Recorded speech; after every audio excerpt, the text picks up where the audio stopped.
I remember distinctly the moment where I fell in love with the Jewish wisdom tradition as an adult. I'm in my early 20s. I'm sitting with friends around my rabbi's table in his office. We're studying a section from the Talmud, and the discussion is about when it's appropriate to interrupt intense study. When is it appropriate? And the question is raised, what if somebody sneezes in the Beit Midrash, in the house of study? Can you interrupt by shouting, marpeh? You all know what marpeh means, obviously, right? Marpeh is the Aramaic word that translates to livriyut, salud, or my favorite, Gezundheit. It means health. Marpeh means health. And this moment for me was connective in the deepest way imaginable, not because I actually cared about the nitty-gritty of when I could interrupt my study, but because my ancestors over 1,500 years ago were saying Gezundheit or its equivalent. And to me, this was an aha moment. This was my Gezundheit moment. This was the moment that for me said, my tradition has something meaningful to offer beyond the nitty-gritty legalese. There's a connective tissue here. There's something that has me feel rooted and connected to my ancestors in a deep, profound way. And that moment specifically is what put me on my path to continued Jewish learning and community involvement.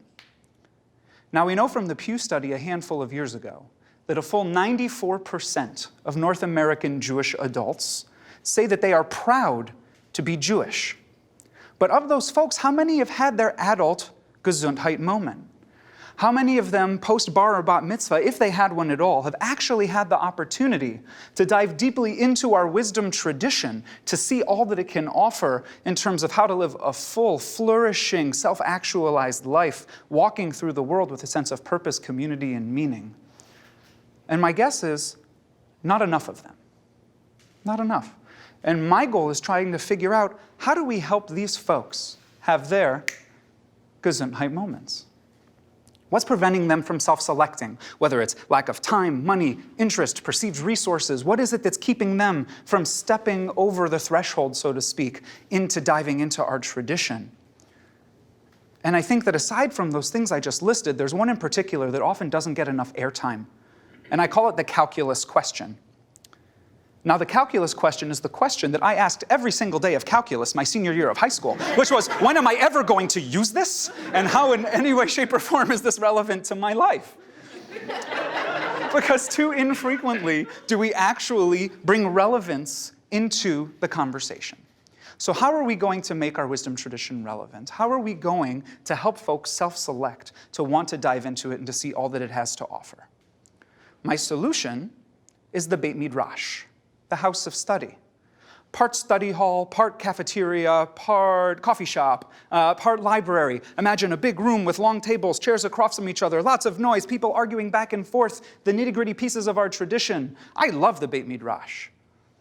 But you might also think I'm crazy for suggesting it, because the Beit Midrash has existed for hundreds, if not 1,000 plus years, and people aren't necessarily self-selecting to walk into it. So what I'm going to propose is a remixed Beit Midrash.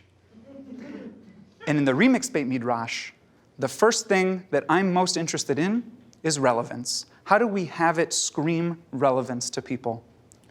So for Alia, a 26-year-old young woman, it was a remixed Beit Midrash focusing on the Syrian refugee crisis of today that brought her in the door. She had the opportunity to hear from Syrian Muslim refugees themselves, to engage in text study with friends, and as a young woman with a Jewish mother and a Muslim father, she recounts that it was one of the first places that she felt wholly seen in the Jewish community. Gezundheit. Oh, yeah. So, relevance. I mentioned the Syrian refugee crisis. Is that an inherently Jewish topic? Does it matter? Does it matter what topics are studied in this remixed Beit Midrash? Well, the rabbis of antiquity would actually argue that it's essential that what we are studying are traditional core Jewish texts, and anything else is superfluous. And yet there's another Talmudic story that's a personal favorite that I think can shed some light on this for us. So there's a young, let's say, rambunctious student who decides that he's going to sneak into his master teacher rabbi's bedroom, sneak under the rabbi's bed, and hang out there for a while. Later that evening, Master Rabbi comes in with his wife. They start doing grown-up things on the bed. And the student hears this and is like, oh my, the rabbi hears the student and is like, is that you down there? And he's like, yeah, it's me, and this too is Torah. And I need to learn. Maybe for some of you that was a Gezundheit moment, I don't know. But as we talk about, this too is Torah needs to be the mantra for the remixed Beit Midrash. Any topic is welcome here, even if you wouldn't immediately perceive it as being an inherently Jewish one.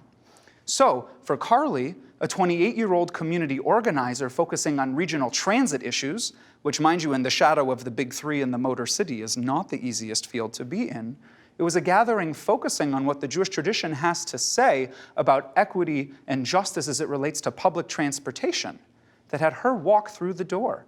And she, for the first time, saw the holy work that she was doing day to day be framed not only in a humanistic way, but having oomph added to it from the Jewish wisdom tradition.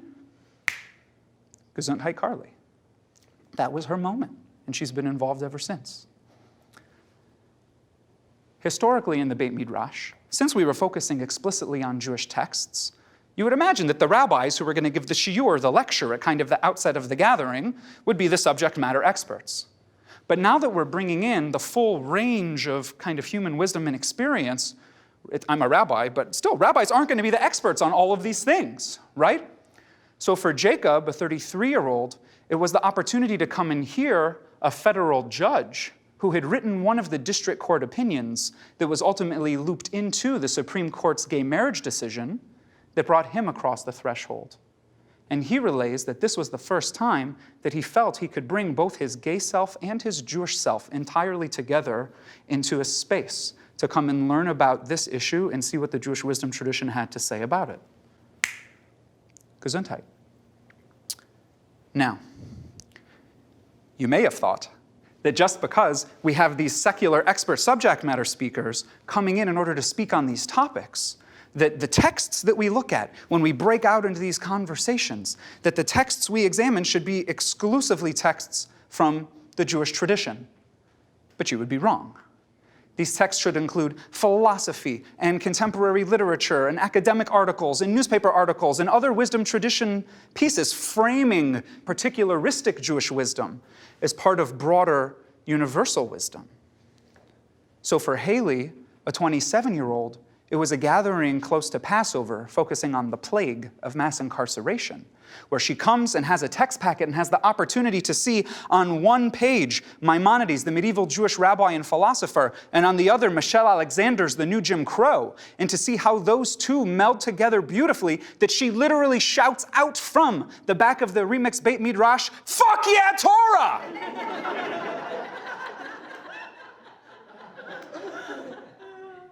May I say, Gezundheit, Haley, right? Like this was, talk about a rabbi's dream, maybe with not exact language, right? But I want as many people running through the streets. If that's the epitome of that moment for people, that transformational, I'm living in this world, I'm walking in it. Talk about calculus and all of those other pieces combined, all of a sudden, my tradition has something to say, and it's in conversation with the things and the people that I'm already in conversation with.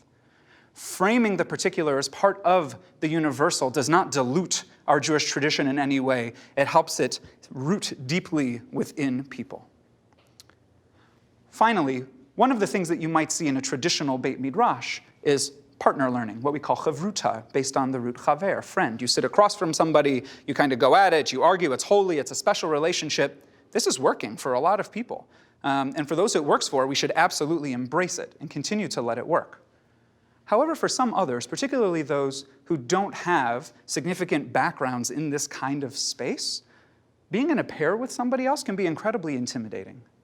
Whether you feel like you don't have anything to add to the conversation, whether you feel like the person you're sitting across from just doesn't get you, or is awkward, or is mansplaining, or whatever the situation might be, right? That there's this inherent discomfort for some people to have to be in that space. So in the remixed Beit Midrash, my suggestion is we create space for small groups of 3 to 5, 4 to 6 people. The opportunity for folks to lean in or out as needed in these moments in order to connect, to have their voices heard, to be able to listen, to not let a single voice dominate because you've got teammates who can be like, our turn, right? Amazing. So, I had a Gezundheit moment. And I know that Haley and Jacob and Carly and Alia have had theirs. But how many of those 94% who are proud can punctuate their pride with such a moment? How many of you all have had such a moment? Let's together make sure that we focus on getting as many people as we can to Gezundheit. Thanks.